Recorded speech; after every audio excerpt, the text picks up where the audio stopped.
les BRIC préparent un nouveau modèle commercial sans le dollar. Plusieurs membres du bloc, dont la Russie et le Brésil, confirment que les échanges en monnaie locale sont déjà en cours. Le dollar peut-il perdre sa suprématie mondiale? Ce qui relevait hier de la spéculation prend aujourd'hui un tournant diplomatique concret. À l'approche du sommet des BRIC à Rio, les grandes économies émergentes placent les transactions en monnaie locale au cœur de leur stratégie. Cette évolution s'inscrit dans un contexte de tensions géopolitiques croissantes et de revendications du Sud global pour un système financier plus équilibré. En toile de fond, une possible redéfinition des règles du commerce mondial. Les échanges en monnaie locale deviennent une priorité diplomatique. Alors que l'hégémonie du dollar semble toucher à sa fin, Denis Alipov, ambassadeur de Russie en Inde, a déclaré que le bloc BRIC est une plateforme sérieuse pour discuter de solutions communes aux grands défis.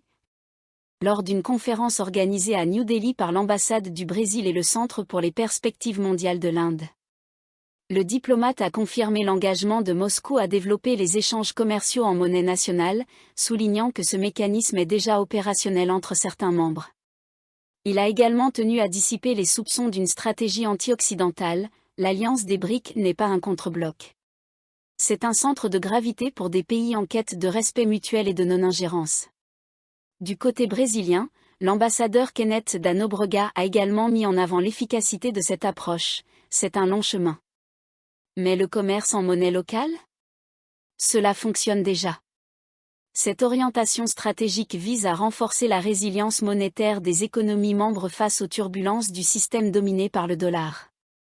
Elle s'inscrit dans un contexte de remise en question croissante de l'ordre économique mondial, nourri notamment par les politiques protectionnistes américaines et la menace persistante des sanctions extraterritoriales. Il ressort de ces échanges diplomatiques plusieurs éléments clés. Le commerce en monnaie locale est déjà une réalité entre certains membres des BRIC, notamment la Russie, l'Inde et la Chine. Cette dynamique vise à réduire la dépendance au dollar dans les transactions bilatérales et multilatérales. Le projet n'est pas présenté comme une confrontation avec l'Occident, mais comme un levier d'émancipation économique.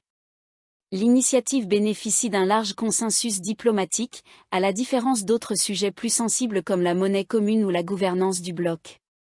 L'intégration de nouveaux membres tels que l'Iran, l'Indonésie ou les Émirats arabes unis renforce la légitimité géoéconomique de cette stratégie. Cette position cohérente, exprimée à quelques semaines du sommet de Rio, marque une étape importante dans la stratégie de désintermédiation financière du bloc BRIC.